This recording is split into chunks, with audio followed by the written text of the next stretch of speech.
Welcome to Life in Accounting, the Where Accountants Go podcast. Life in Accounting is the podcast for everyday heroes like you working in the accounting profession. Are you ready to hear from accounting influencers, thought leaders, visionaries, and other professionals leading change in the accounting world?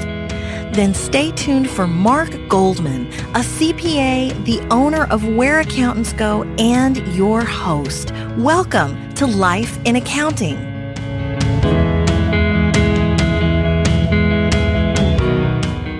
Hello everyone, I'm Mark Goldman, a CPA and your host for Life in Accounting, the Where Accountants Go podcast.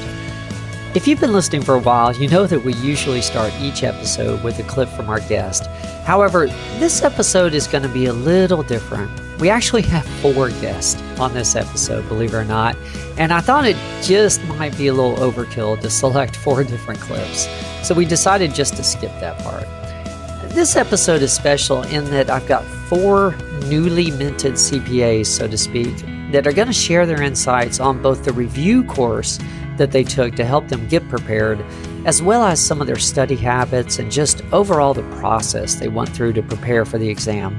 My hope is that if you are personally either on the fence as to whether or not to pursue the CPA exam, or if you've already decided to do it but you're still considering the best way to prepare, that you can get a real ground level view into how it worked for others who are already where you want to be. Make sure you check out the show notes for this episode as well at our home website, www.whereaccountantsgo.com. We're going to have links to all the various review programs that they mentioned in the show. Here we go with our special CPA exam review episode and our 4 even more special guests. Well, good afternoon, everyone. Thank you so much for sharing your time with us today. You're welcome. Thanks, Mark. Glad to be here. Wonderful, guys. Well, this episode's going to be a little different. As you probably noticed, for our audience, I've been wanting to do an episode on CPA review courses for a while now, and I have 4 fairly new CPAs on the line. They're going to share their experiences with us, and this is a first for me as well. I've interviewed 2 people at a time on the podcast, but 4 will be a little unique. So to our listeners, please be patient with me. I really feel like certification can make a huge difference in your career, and I'm just a big believer in it. I'm a CPA myself, and since the CPA certification is so well known, I figured that would be a good one to start with. I want to throw in one caveat there. I fully recognize that there are many certifications for accountants out there, and they all have value, and I very sincerely mean it. We're just starting with the CPA certification because it's an easy topic for me. So we're going to get some really good feedback from our guest today, and hopefully this will give you, the listener, some insight into all the tools that are available for you out there in the market. Let's sort of do roll call so that the audience knows everybody that's on the phone. First of all, we have Brian Morgan that's going to give us his insights and thoughts on his use of Becker CPA Review. Brian? Hi, everyone. My name is Brian Morgan. I'm a SALT Financial Services Tax Associate with PricewaterhouseCoopers in Austin, Texas. And I've been a CPA for a little over a year and excited to share my knowledge. Good deal. And for the listeners, actually, Brian's been a guest on the show. If you want to go back in the archives, he was in the first 10 episodes. So we also have Josie Castillo, or Josie. Josie's going to talk about Wiley. Hi, everyone. My name is Josie Castillo. I'm a recent CPA, got my license last year. I'm working for a private firm right now as a financial planning and analysis manager. Perfect. We have Michelle Herring, and Michelle is going to share her insights and sort of experience with Rogers CPA Review. Michelle? Hi, I'm an enterprise risk manager with Randolph Brooks Federal Credit Union, and I just became a CPA about 6 months ago. Ooh, wow. I didn't realize it was that recent. That's awesome. Congrats. Yeah, freshly minted. And wrapping it up, we have Claude Chang, who's going to talk about his experience with Gleim CPA Review. Hello, Claude. Hello, Mark, and hello to the listeners. My name is Claude Chang, and like Michelle, I'm a newly minted CPA. I got my license in February of this year. And I currently work as a risk analyst with USAA in San Antonio, and I've been with them for about 2 years now. Wow, good deal. Good deal. If I needed some accounting done, I've got the right group on the phone for this. Thank you all for joining us. Well, let's start with, I guess, how everybody decided what course to take in the first place, because I know there's a lot more options out there in the market than there used to be if you go back 20 years or so. Josie, I guess first with you, how did you decide on using Wiley, and sort of what was your process like in doing research? For me, it was really the funds. The cost of buying their test bank really drew me to them. And I had also done some research online, and I had seen some really good reviews from people who had used their software. So I paid around, when I purchased it at the time, it was about $150 per section for the test bank, which included multiple choice, the simulations, and practice exams. Okay. How about you, Brian? You used Becker. Where did you first hear about Becker, or how did you decide on them? Well, in my case, Becker was paid for by the firm, by PwC. Oh. So the cost wasn't as much of an issue for me. But going through school, I'd heard quite a few good things about Becker. In fact, I remember I was at a CPA Society event for students, and they went around the room to all the CPAs who were there speaking and asked, what did you use? And I think out of the 7 or 8 that were there, 6 of them had used Becker and had nothing but great things to say about it. So the firm, like I said, for me, the firm paid for it, but I still think I would have gone Becker, having heard all the good things I'd heard about it in the past. Okay. That's one of the older review courses out there. It's been around a long time. It doesn't surprise me. Michelle, what about you? You used Rogers. That's got real good reviews as well. I really enjoyed it. The reason I chose it was because when I did my research initially, it was the least expensive, and I got not only a test bank, a multiple choice test bank, as well as a simulation test bank. I also got hard copies of the books and an online system as well. So I got several things for one group price, and I got access to all of it for an 18-month period. Okay. And wrapping it up, Claude, I guess, how did you come across Gleim? When I was in graduate school for my master's in accounting, one of my professors was the campus rep for Gleim. So he had given us homework through Gleim, I think 1 or 2 times. So after that, it was easy to use, and I got sold on it. And then after that, when I was in my final semester, they were offering a special for students. At the time, I paid about, I think, $1,000 for all the 4 parts, and it came with hard copies of books and soft copies as well.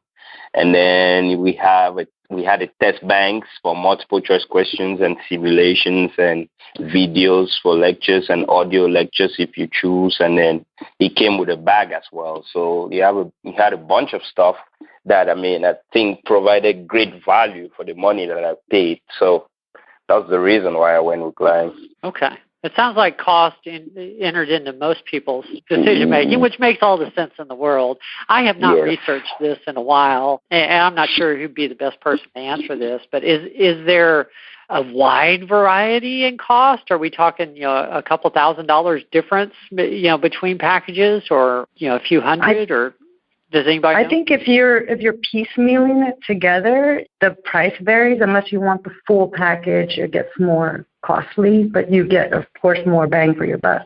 Yeah, and I'll add to that to say that, when I got Gleim, and I think they still have it, so Gleim is access until you pass.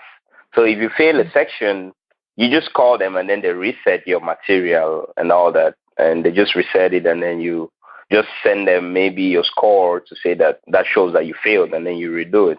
But in terms of pricing, I think when I was researching, so far, Becker was the most expensive. I don't know if that's changed now, but generally, Becker is the most expensive from my research. Okay. Yeah, I'm definitely going to agree with Claude there. I think Becker is somewhere, when you buy it as a set, I think it's somewhere like around $3,500 to $3,600, which is, I think, at least $1,500 above the next most expensive option. So it's definitely kind of the Cadillac version of the review course. Yeah. but I think a lot of that has to do with you're getting what you pay for in my experience, because it had all the books, hard copies of the books, and electronic. I think a set of like 4,000 multiple choice questions, number of sims, all the lectures, And now they're recently, I think it started right before when I first got mine, but now they're including flashcards as part of the package for free.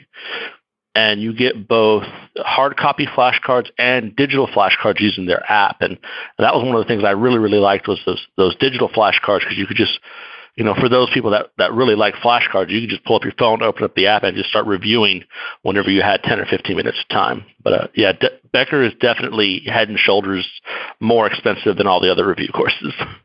Okay, thank you. And actually, I forgot who made this comment, but I wrote a note about access, unlimited access, basically, until you pass the exam.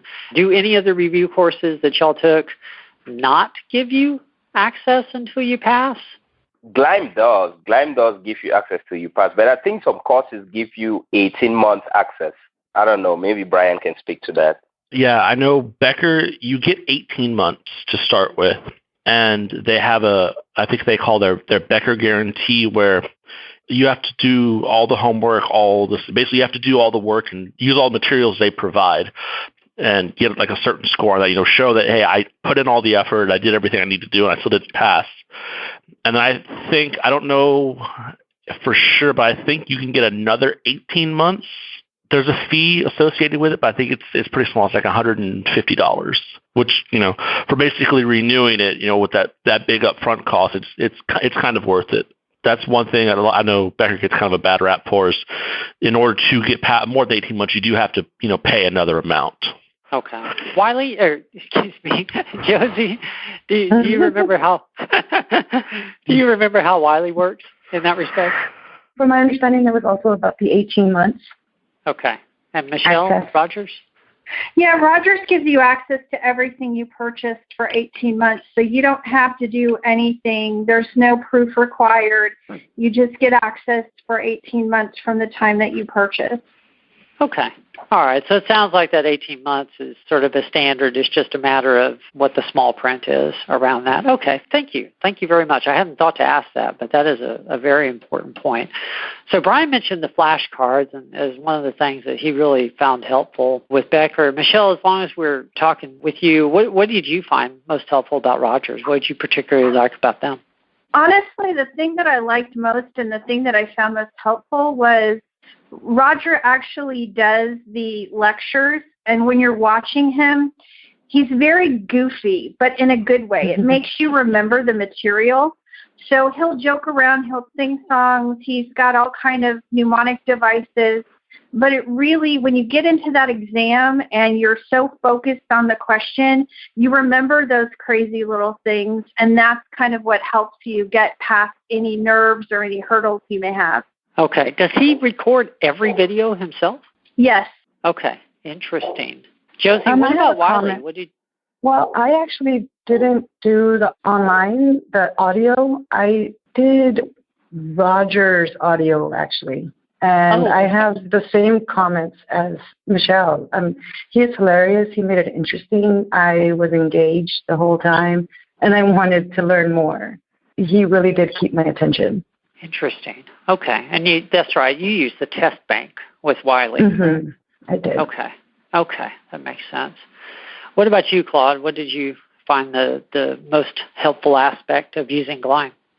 There are a bunch of them, but if I have to pick one, I'll go for the number of questions that they had, because, obviously you can study the material all you want. If you can't apply them to answering questions, then there's no way you can pass the exam. So I think what I like most with GLIME is that they had almost an unlimited question bank with a great number of questions and task-based simulations, which I think went a long way to prepare me for the exam. So I'll take that one. Okay. Does GLIME have an audio or video component yes. to it? Yes, they have an audio and a video. So it's up to you, because the way their course is structured, they have, when you just get for each chapter, they have a multiple choice, about 20 multiple choice questions that you take just to see where you are, if you recall anything from your school, from when you were in school. So you take that and then see if you score maybe 40%, and then it gives you a report, a diagnostic report in terms of what areas you're weak in and things like that. And then you can decide to focus just on those or go through the whole lecture. So they have the courses, so the review material, and then they have a video of it, and then they have the audio. So I typically used all of them because I used the audio most of the time when I was driving because I had the app. So I'll just download the audio and then just be listening to it while I'm driving. And sometimes when I really had a lot of time, I would go through the videos because I felt the videos were redundant for me because I had just come out of graduate school with my master's in accounting. So a lot of those stuff was still kind of fresh in my mind. So I just went through the review material. So they had all of those things that came in the package. Okay. Yeah, that's interesting. I listen to podcasts on the way to work and sometimes on the way home, and I never thought about studying for the CPA exam on the way to work or on the way home. Yeah. I mean, I guess it would just be like to refresh your memory because, I mean, accounting is like, I mean, you study by doing, especially if you have to do journal entries and stuff like that. So most of the time it's just listening to them, especially it was really helpful for regulation for me because most of those, I mean, tax laws and the Uniform Commercial Code, all things related to that. I mean, it's just a lot of material, so it just depends. Wonder if you could get out of a traffic ticket with that excuse. I'm not sure. No, it was through the Bluetooth on my car. So I mean, I wasn't using my cell phone because it was connected to my car. So it's like listening to music while driving. Yeah. Yes, I'm just kidding. No, I know. Yeah. Now I'm going to show my age here a little bit, Brian. When I took Becker, this was back when there were only a couple options, and I actually attended a live class where someone sat up there and we heard Newt Becker's voice and that kind of thing. Did you take any live classes, or is it pretty much all online now, and how does that work? So for Becker, they offer, I think there's three main things they offer. So there's the self-study / online, there's the live in-person, and now what's interesting is I think what I think this is pretty new. So I did not experience this, but talking to some of the folks in the office that are studying right now, they have a live online version. And I guess what it allows you to do is you attend the live class like through like a webcast almost. So you can be there live in person, like, with the instructor there to ask questions about things that aren't clear to you through the lecture or the material, but you don't actually have to go be there in person. So you can, be in the office after work or at home or wherever you can get just an internet connection and still attend the live class, so to speak. Interesting. Did you try that out at all?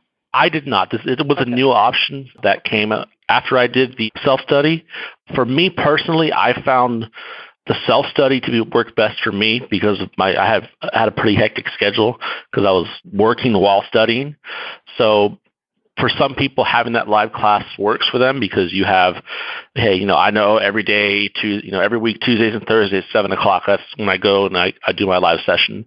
For me, I needed the flexibility to be able to go and say, okay, I have 3 hours today to study, so I need to be able to just pick it up and run with it when I have the time. Okay. So the self-study worked better for me, for my schedule. Okay. Anybody else, Josie, Michelle, Claude, do you know if there's a live online kind of version? Lime doesn't have like a live class where somebody goes to. So theirs is just self-study, but they assign you they call it a personal counselor who is available by phone Monday through Friday and then email all the time. So, I mean, I personally never used it because I never found any reason to use that resource.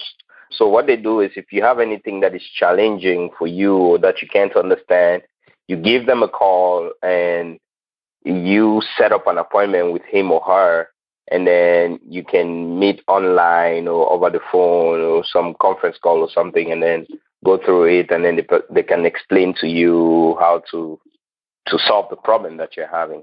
But that's what they have with every candidate. But I never used it because I didn't find a reason. So okay. Rogers is the same way. They do have like in-person classes, but that's only in California where he's at. But then they also have a component where you can either chat with, email, or call kind of an advisor, so that if you have a specific question or concern, you can talk through it with someone who's already passed the exam. Okay. Did you or Josie, did you use that aspect of Rogers? No, I did not. Okay. I did once to clarify something that I didn't quite understand from the lecture, just to get a little deeper understanding of some of the verbiage. So it was very helpful. Okay. And they were responsive, and there wasn't... Oh, yeah, they got back to me. I chose to email. They got back to me within 24 hours. Okay.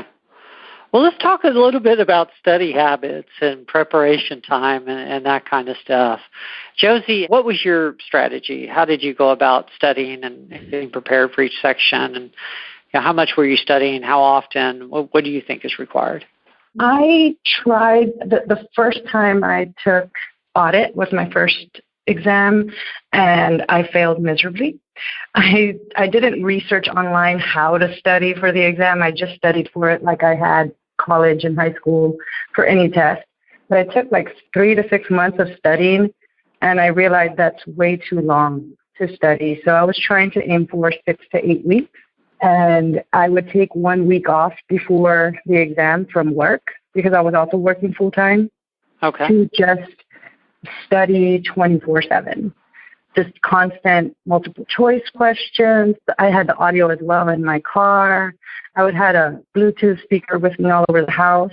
I also had the flashcards with me everywhere I went, so I was constantly reviewing the flashcards any time I had available. And I also learned when I'm answering a multiple choice, just answer it one time. Don't answer the same one multiple times, because at that point you're memorizing the answer, and that won't help you when you're taking the exam, since it's all application. Interesting. Michelle, what are your thoughts? How did you prepare? Well, one of the things that the Rogers course offers is they give you kind of a schedule, and they base it on how long you want to take the test cycles in. So if you want to take all 4 tests in 9 months, 12 months, or 18 months, they kind of give you a class schedule to tell you how often to study, how many chapters to go through each time you study. And they break the chapters down into like units, so it tells you kind of how many units. I went by that, and it worked wonderfully. And then in addition to that, 2 to 3 days before my actual test, I took that time off work, and all I did was go through the test bank and take multiple choice questions and simulation questions and practice that way for the actual test. Okay. A lot of practice. What about you, Claude? How did you handle studying? I was working full-time as well, so it was kind of tricky for me. But GLIME has what they call like a study planner. So you put in when you intend to take the exam, and then how many hours you intend to study per week, and then put any times when you intend not to study. And then it would kind of spit out the program for you and tell you that, okay, based on what you've put in, you should study, or you will not finish, because they have like a minimum of, I think, six weeks or so to prepare, given the material if you're preparing full time. So sometimes I'll put in the times that I want to study, and when I intend to take the exam, I would say, and they would say, based on what I put in, I won't be able to finish the material before I take the exam, because what they do is they block the last week before the exam just for review, practicing and all that, because they have some sort of a prototype exam that mirrors the CPA exam as it is. So you take that and you can be able to gauge where you are. So I studied typically about 20 hours a week, because I'll come back from work and study for about maybe 3 hours or so, and then I'll go to sleep. I typically woke up at sometimes at 3:30 a.m., sometimes at 4 a.m. and study before going to work. And then I took off, most of the time I took off like the last 3 days before my exam. And I typically put pressure on myself. So I'd schedule the exam first before I start studying. That way I know that, okay, the exam date is fast approaching. And that was kind of like a way for me to check myself as well and instill some self-discipline, basically.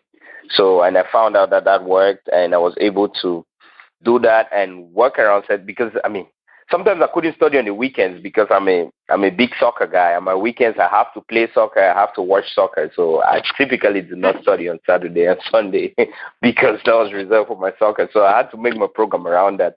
That way I can study and not give up a lot in my life. So I mean, that it worked for me, and I was lucky to make it. Yeah. Soccer first, CPA exam second. I understand. No, not soccer first. It's concurrently, I think. Well, Brian, I left you for last because I know you're a real studious individual, and I didn't want you to blow the bell curve on the front end. So tell us about your study habits.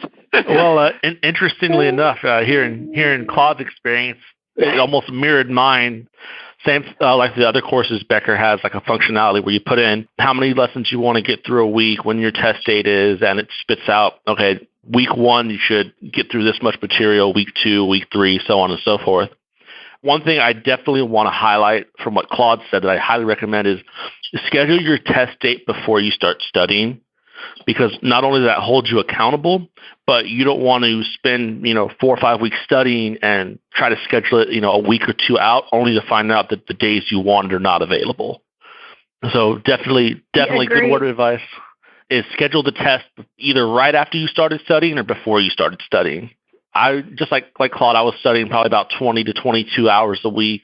Opposite though, I tried to put most of mine in on the weekends because I knew it would be hard for me to go work 8, 9, 10 hours and then have to come home and try to force myself to study. So I tried to limit my study like Monday through Friday to maybe an hour and a half a day, and put in most of my time on the weekends, which, hey, you lose your weekend time, but you got to put it somewhere. The one thing I really like that Becker has is for each section, there's 2 full practice exams that mirror the actual exam like to the T. One thing I really like going back to keeping yourself accountable is with the Becker practice exams. It's just like the real thing, the 3 test slits, the simulations and everything. I really like once you start it, there's no way to stop it. Once it's started, if you need to take a break or whatever, your timer is still going. So it really helps you get a feeling for how well you need to pace yourself as you're working through the test slits. So that way you know what to expect on exam day. And they kind of give you that confidence booster of knowing, okay, well, I took this Becker practice exam. I made basically a 76. That's a passing score. Knowing I still have a few days left to study, I should be able to increase that on the actual exam. Okay. And y'all all passed. You're already certified now, so these are fair questions. Michelle, was that you saying that you pre-scheduled it as well? Yeah, and not only did I pre-schedule, but I pre-scheduled because you're in a test window and you only have basically 2 months. I always tried to schedule not only up front, but I scheduled for the beginning window so that if I got along in my studying and I felt like I needed more time, I could try and maybe reschedule out a little bit farther. And it just helps in that way. Plus, if you wait till the last minute, you cannot find scheduling time because the last week of the last month is solidly booked. Okay. How about you, Josie? Did you pre-schedule as well? Yes, I did. I would schedule out before I started studying, and also to request the time off from work to make sure that it didn't interfere with our year end or our quarterly closes. So close had a lot to do with my schedule.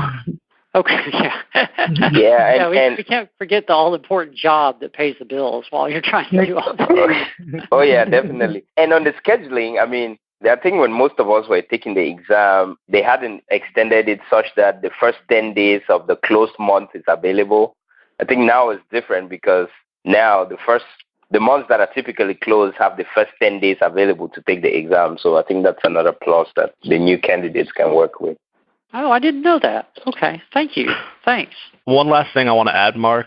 Something that I did, and I suggest to everyone else who's working their way through the exams, is I always had at least 2 sections scheduled, and not necessarily like the actual final date, like put in with Prometric, but I had it written on my calendar. Okay, I'm going to take this section at the beginning of August, and this other section in the first week of October, or whatever the case may be. And the reason I did that, and I recommend that, is because life happens. You never know when you're going to have to push that exam date back. one of the things you want to keep in mind is, okay, that first section I need to push back. You get that and you understand. Yeah. But you also want to make sure that pushing that one back, okay, does that not leave me enough time for the next section I plan to take so that I need to push that one back as well? Or, am I good to leave that one where it's at? I lost maybe a week, but there's still enough time between the first section and the second section for me to get all my studying in. Okay. Well, like I mentioned, I wouldn't be asking some of this stuff if y'all hadn't passed, but y'all are all past that point. So it's all fair game at this point. Josie, let's start with you on this. What was the most challenging thing about passing the exam?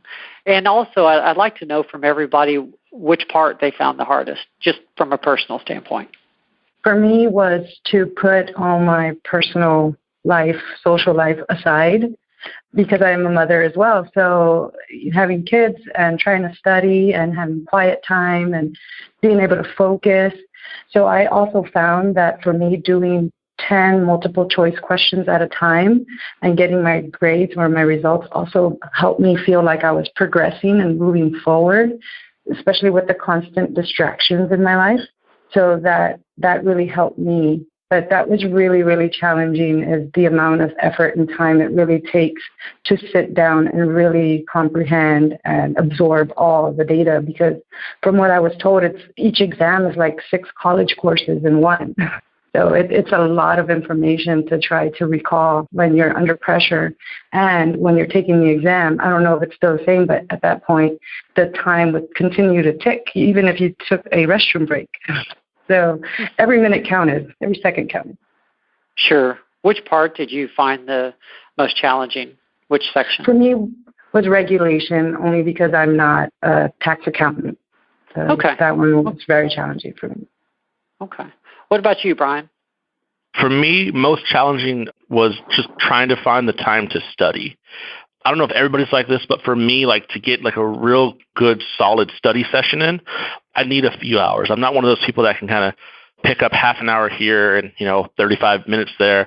I need to be able to have enough time to go through the lecture, digest it, and then start on some questions while it's fresh in my mind to see, okay, how much of this did I actually retain after just watching that? So I try to find blocks of time, 3 to 4 hours where I could study. That was the hardest part, is with everything that life throws at you, is trying to find, okay, where, with everything I'm doing each week, where can I put in those 3 to 4 hour blocks of time to get solid studying in between work and, family life, spending time with friends and everything else that you have to do.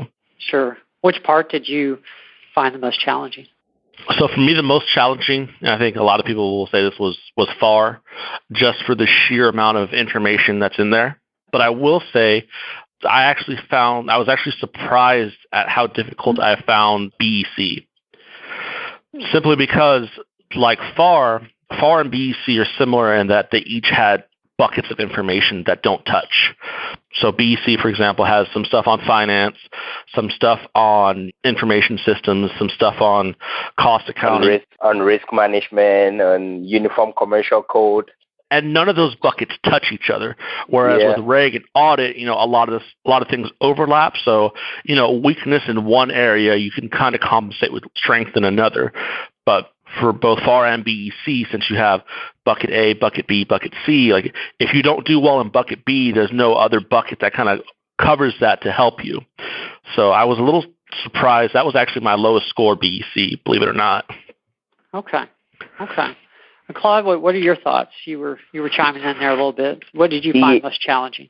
I found FAR most challenging, and that was my lowest score, and that's the exam I took the last.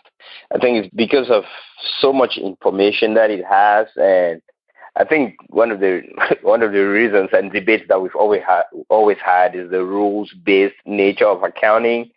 And so having to settle and fit in within those rules. I mean, I worked in accounting back in my country, and we use a mixture of international financial reporting standards and some rules of a bunch of African countries that came together. So I'm more versed with international financial reporting standards. So most of the time, U.S. GAAP rules were kind of challenging. So I struggled a lot in the task-based simulations for FAR because when I was studying for them, I would just minimize the task-based simulations. I say, well, they're just asking for journal entries. And I was like, okay, I can do those.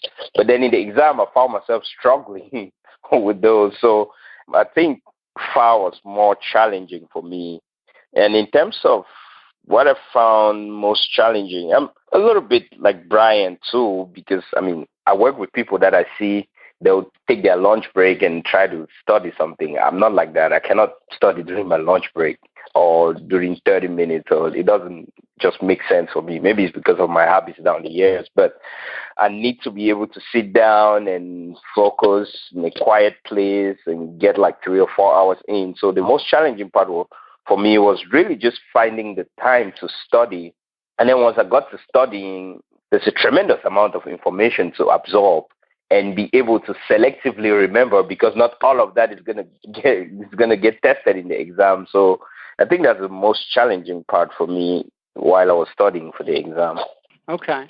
Well, Michelle, what was the hardest part for you, and also just most challenging overall about preparing? Well, I think I kind of agree with Josie as to the hardest part. I think you have to be willing to sacrifice, if not all, the majority of your social life. You have to come to terms with the fact that studying is going to be hours upon hours upon hours for each section. And that can get kind of draining at certain points. I think the hardest part, or the hardest sections for me, were kind of a tie between FAR and Reg. FAR because it does have IFRS, and you have to compare and contrast between GAAP and IFRS. And then Reg because I'm not a tax accountant either, so that was something I was not very familiar with, and honestly not one of the classes I did very well in college. So that was very difficult as well. I found the BEC and Audit to be the easier courses, only because Audit made more sense, and BEC, even though the materials were from different areas, there wasn't as much material that you needed to cover. BEC, the book for that is like a quarter of the size of the ones for the other exams, so there wasn't as much material there that needed to be memorized. Interesting. Okay, well, I'm going to give a shout out for Audit, because I had my lowest grade in college in Audit, and I had my lowest grade on the CPA exam in Audit. No one's mentioning Audit. Maybe I'm just different. I had a hard time with Audit. Actually, Mark, just to piggyback off that, some interesting stats that I heard. I was helping volunteer at the swearing-in ceremony for the TSBPA back in the summertime. Mm-hmm. And they had some of the statistics for people that had taken the exam as far as like the pass and failure rate. Interestingly enough, I think they said the average number of sections taken to pass all 4 was 7, and the section most often failed was Audit. So sounds like you're par for the course there. Yeah, yeah. Most people people have like really different experience. For me, Audit was fine because I just got out. Audit was the first exam I took, and I took auditing. I was strategic because I took my auditing class during my last semester. So when I came off, it was still very fresh in my mind. So I really didn't have any issues with it. And that was the first exam I took. So an interesting statistics there. I'm curious how Brian remembered that. Or did you write it down somewhere? Because I thought it was such an interesting thing, I shared it with the whole office in an email. So I actually did have it written down. Okay. I just thought I thought it was really interesting because just like you, I found Audit to be the easiest section. So when they said that was the one that people had, on average had the hardest time with, I was just genuinely surprised. Yeah. To me, Audit became so much more easy once I took FAR. Because after I failed Audit that first time, I studied for FAR, and I passed on the first try, and then I went on to Audit, and it seemed like now we're auditing what we were just testing, all the financial statements. Oh. So it really helped. Okay. Yeah, I agree with that too, and I know that in the Rogers course they tell you a certain order to take them in because once you build on the first two, they tell you to take FAR first and then Reg and then Audit and then the BEC last, because they tell you that what you're, from the audit perspective, what you're really looking for are those items that you're building on from FAR. So it makes sense to take it after the FAR exam because of that interconnectivity. Mm-hmm. Good deal. Well, thank you. And Brian, thanks for that statistic. Because I want to make sure our listeners heard that. If you're not in total taken parts 7 times, then you're still not even at the average. You know, so don't be don't be dismayed. There's still hope. There's still hope. Yeah, there's definitely hope. I want to go around the room on this one as well. If you had to do it over again, is there anything you would have done differently? Maybe prepared differently, more time, additional material, anything you would have done differently? Michelle, what do you think? I think for me, it would have been to give myself more time. I took all 4 parts in 12 months, and I kind of pushed everything. I didn't take breaks in between each section. I just went rolling from one to the next. And I think that could probably be important to kind of have a break, like a week at least or 2 weeks break between each section to kind of give yourself time to recoup. Okay. What do you think, Josie? For me, it would have been to research how to study for the CPA exam before even attempting the exam, because that really made a world of a difference for me once I picked up on some study tips and just looked online. All I typed in was how to pass the CPA exam.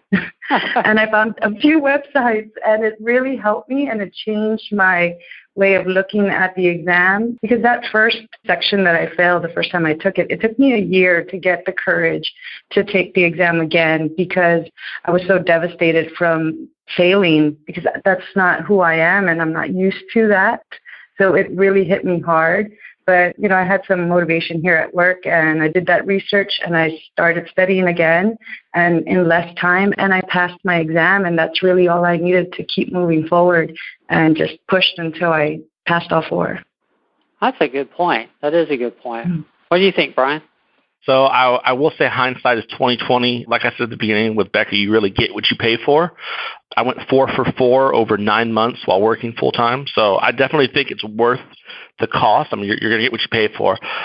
But I think if I had to pay it out of pocket, I definitely would have looked at some of the other courses instead and done a lot more research into that. Because I know, I mean, it is kind of the gold standard, but that's not to say you need it to pass. I know plenty of people that have used Roger or Wiley and done the same thing I did. You know, went 4 for. I have a friend who's working at KPMG right now.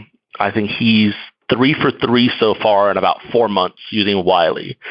So I definitely think if I was having to pay for something out of pocket, I would have done a lot more research into each of the different review courses as far as what they offer and really see what the benefit of each was compared to the cost. Okay. By the way, I think I know who you're talking about, and I was thinking about asking him to do this, but I didn't want to jinx him on that last part. Oh yeah, no, that'd have been. He never would have heard the end of that from me. Yeah, that could have been bad luck. What do you think, Claude? Anything you would have done differently, or? Yeah, I mean, I'd echo what some of the candidates have said. I mean, I think I passed mine in 10 months or something like that, and it was brutal on me, to be honest, because, I mean, I have a bunch of friends, and in our community, we have a little community here for the country where I come from, Cameroon, in Central Africa. So I was MIA for pretty much most of the time, and everybody thought that I wasn't doing fine. But from time to time, I'll just check in and say I'm doing all right, because obviously it's a sacrifice to make for a little bit that would pay off for the rest of your career. So I'll try to give myself a little bit more of time if I had to do it again. And then on the study part, I think if I had to do it again, I would take the same course for sure, but I'll study the task-based simulations more and attempt them more, especially for the FAR. That way I won't be less prepared for them. And just to piggyback on what Josie said about failing, it can take the sting out of you. I have a coworker who works in a tax department here, and she failed it once. She took reg first because she works in tax. So, I mean, I had passed it, and she asked for some advice, and I told her what I used and all that. She was using Becca, I think. I can't remember. But she decided to take tax first because she works with tax. So she thought that it would be fairly easy, but she was unpleasantly surprised because she failed it. And then she said she would do it again. But beginning, I think on Monday I saw her and I asked her, how are you doing with the A's? She said, no, I gave up. It really took out all the power in me and I can't do it anymore. So she just gave up. So I'm just trying to echo what Josie was saying. It can take a lot out of you, especially when you're already working and you think, I don't need it anyways. I'm already working. Wow. That is hard. Yeah. Well, and I think that's the most important thing to come across. The most important thing, I think, is you go through so much just to get qualified to sit for the exam. I mean, there's so much education involved and so many different qualifications just to sit for the exam. And people can get discouraged because the people who sit for the exam are very smart, capable individuals. So if you fail, you kind of take it personally, but you just have to remember it's not about you personally. It's just you have to keep going and you have to keep trying and you will get there with enough study, with enough practice. You'll get to where you need to be. Yeah, I hate it when I hear someone gave up. Oh, yeah, it's anyway. Yes. Well, Josie, you used the note cards from Ninja as well. We were talking about that earlier. Did anybody else use anything from Ninja CPA Review? No? Okay. Josie, what benefit did you get from adding that, and what can you tell us about that part of the program from Ninja that you used?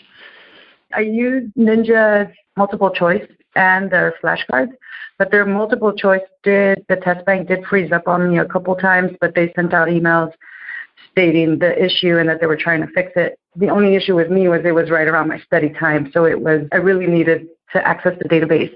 But I used it as supplemental multiple choice and flashcards for reg because that one was such a beast for me with all the tax regulation, but supplementing the questions and different flashcards helped me just get a different perspective and new questions to keep moving forward with studying. Okay.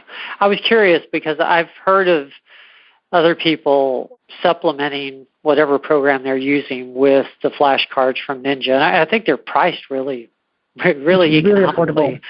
So, yeah, and so I was curious how that worked out because I've heard of other people adding that as well. Well, one more question, and then we will wrap things up.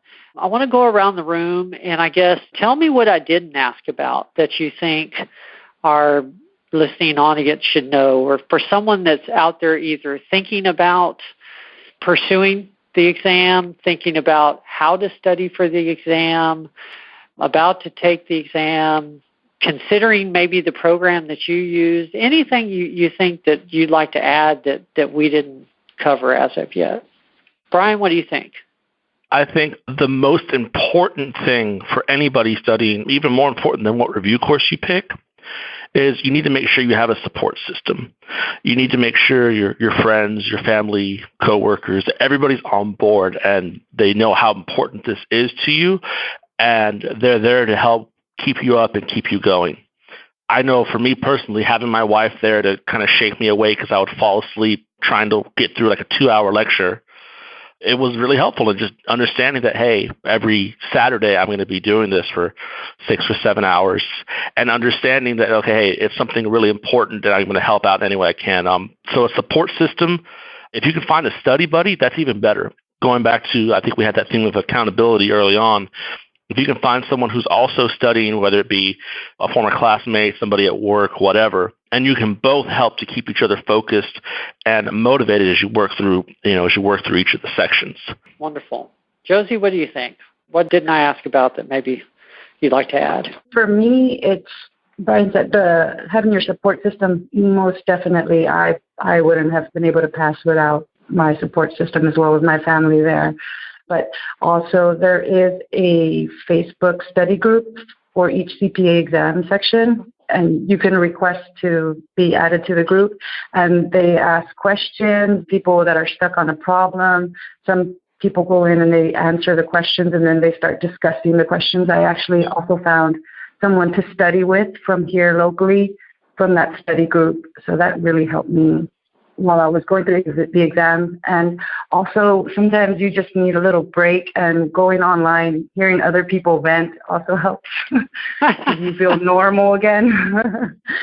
You get a little delirious while you're studying constantly for days. So that helped me out quite a bit. But I would like to say, just don't drag out the time of each exam. Take it, study, I would say like 6 to 8 weeks, and then take the exam. The longer you take to actually sit for the exam that you're studying for, I feel that the beginning information you learned is going to start dropping off unless you maximize that time. Okay. Misery loves company. I need to write that down. Misery loves company. That's perfect. Michelle, what are your thoughts? What didn't I ask about that maybe you think is important?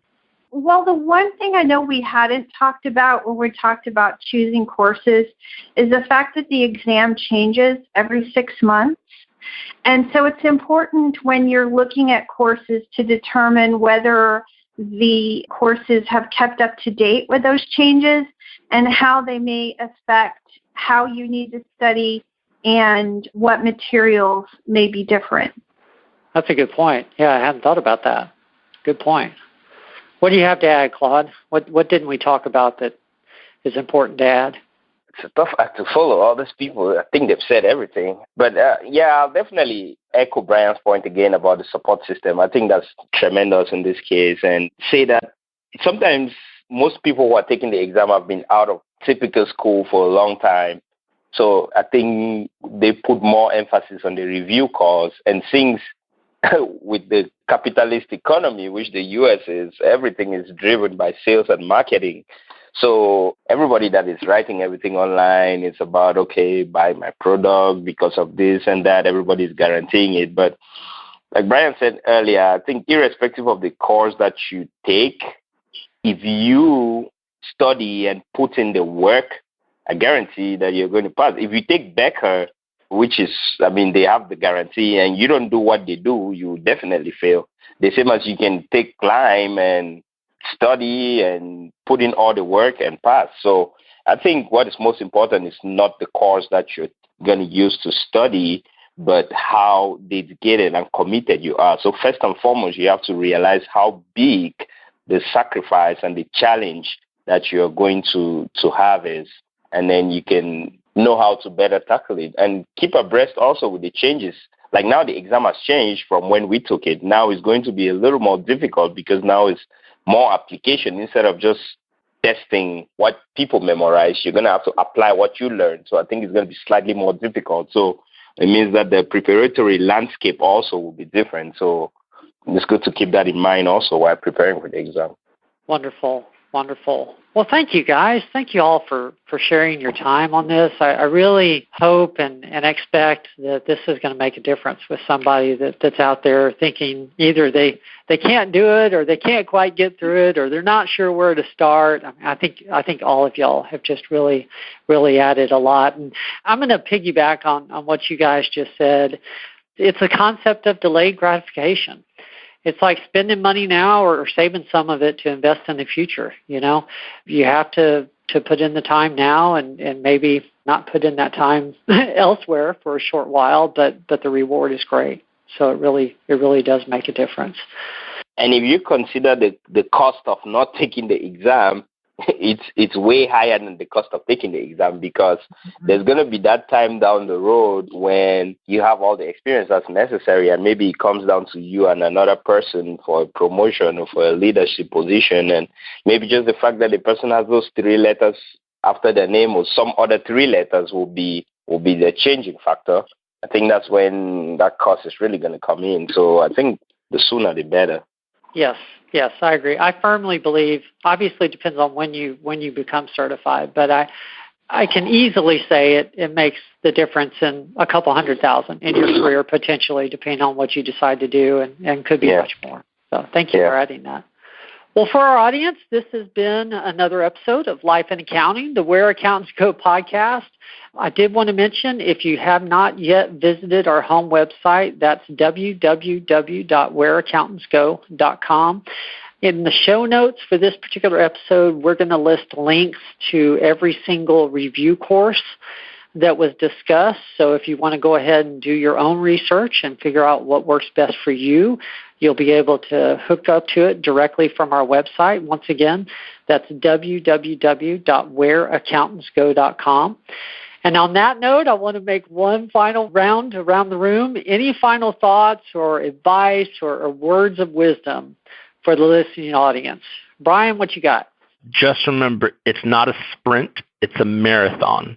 So don't worry about trying to finish it as soon as you can. If plenty of people get out of school, go focus on their career for a year or two and then come back to it.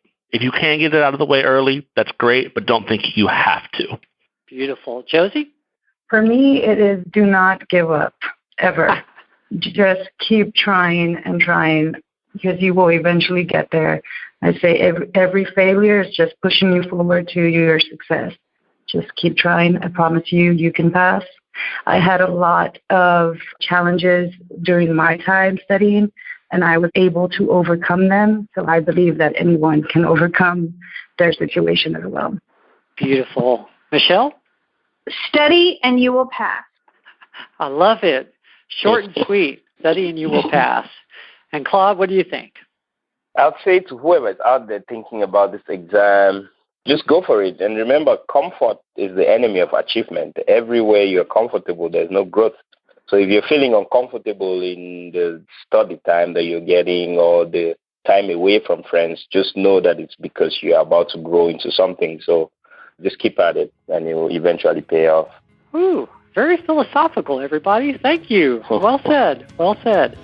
Well, thank you again, everyone, for joining us and for sharing your time. To our listeners out there, thank you for listening in, because I know you invest your time every week to join us. And everyone, have a great week. Well, that was our special CPA exam review episode. I hope you were able to get a slightly new perspective from our guest on the study habits that it takes to pass the exam, as well as on all the different tools that are available to you.